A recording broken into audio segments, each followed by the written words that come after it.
Hello and welcome to our presentation. I'm Bethan. And I'm Alice. And today we're going to be looking at Sir Gawain and the Green Knight. More specifically, honour versus bravery. To decide which is more important, we are going to focus more specifically on looking at the characterisation of the protagonist, Sir Gawain. Please pay no attention to the dancing noise. Where was I? Oh yeah. To place the poem and its themes in context, we must first look at the poem as a medieval chivalric romance. When we say romance, we do not mean this kind. Get your head out of the gutter. We mean as a genre.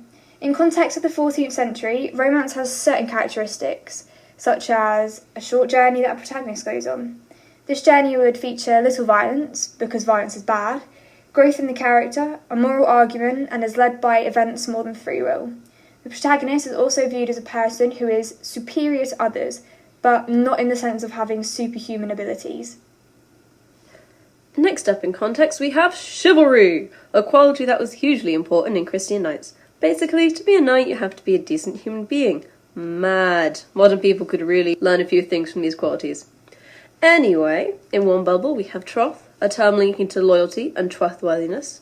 In others we have reputation, courtesy towards the ladies, etc. You can read the slide. The point is, all are very prominent in Sir Gawain and the Green Knight, so just keep these in mind for future reference. Another underlying theme in the poem is Christianity. Faith helps one become more honourable. Cough cough, Gawain. And there are several instances when he asks for God's assistance and prays like the good knight he is. For example, before he sets off on his quest, he still made it to Mass, honoured the Almighty before the high altar, even in his armour. Moreover, Christianity is important to setting. The beheading challenge concludes in the Green Knight's chapel, for Christ's sake. Next, we're looking at the roles of honour and bravery in characterisation. We're going to use this handy narrative arc so you can see what's going on here. First, we have Gawain accepting the Green Knight's challenge. Gawain shows honour by defending the court after their initial silence when the court kept its counsel. However, his offer can also be seen as flippant when he says, "Such a foolish affair is unfitting for a king." Page 211, line 358. He may think nothing could go wrong, a view that is supported by critic Paris, who says, "His impetuous act results in something he had not bargained for." Conversely, other critics view him as an honourable gent during this speech.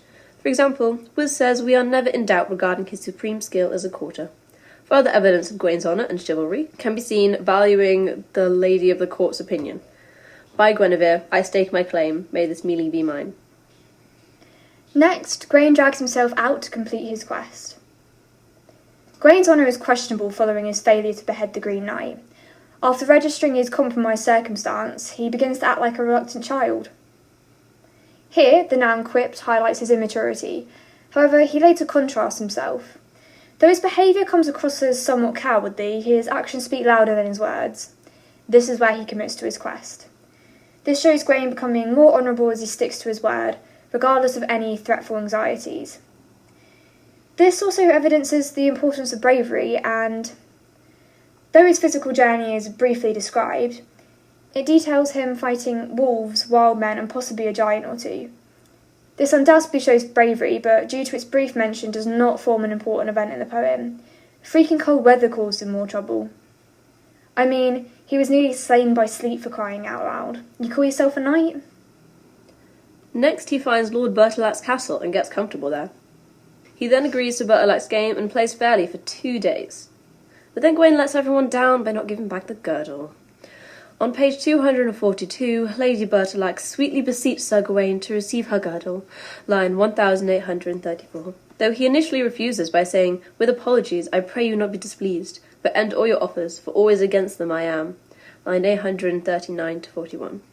She successfully tricks him into taking the girdle when she claims it to have magical powers that will keep him safe against anyone who seeks to strike him, line 1853. This shows Gawain firstly as strong enough to resist seduction, but weak in honour because he primarily values his own life. So, he's honourable to a certain extent. Although, straight after this, he does seem to redeem himself. Here, Gawain knows he has to go through with his quest to retain his sense of honour and reputation, as well as that of the Round Tables. He mans up and takes a strong stand, being described as tall as a tree stump, anchored in the earth by 100 roots.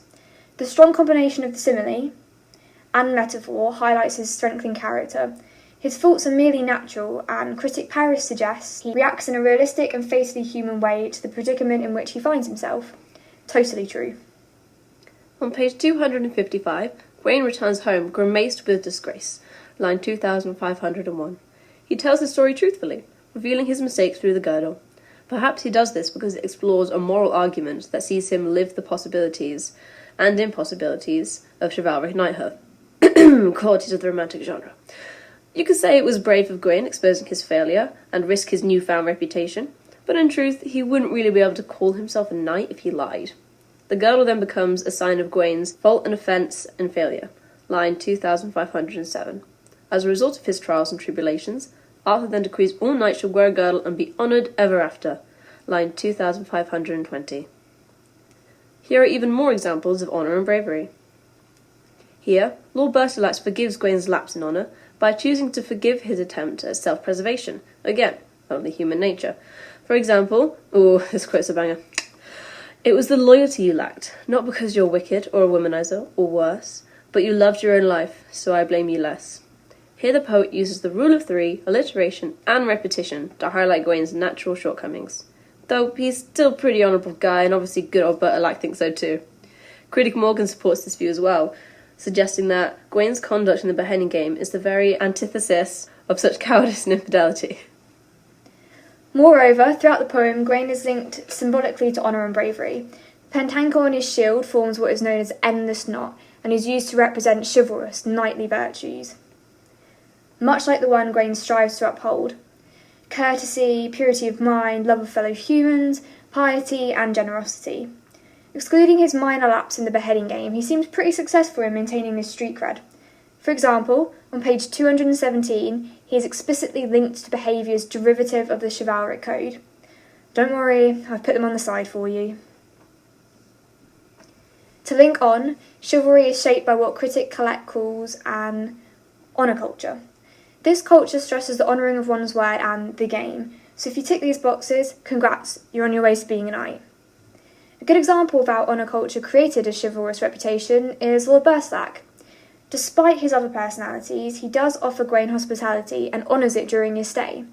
He also honours the exchange of winnings game. Subsequently, Gawain regards him in high esteem, saying, "May the High King of Heaven repay your honour," on page 225, line 1038. On the other hand, the Green Knight's initial reputation shows how unhonourable behaviour could lead to bad street cred. During his initial appearance in Camelot, he was regarded as not the least bit timid, cocksure of himself, because his behaviour ruins the ambience of court.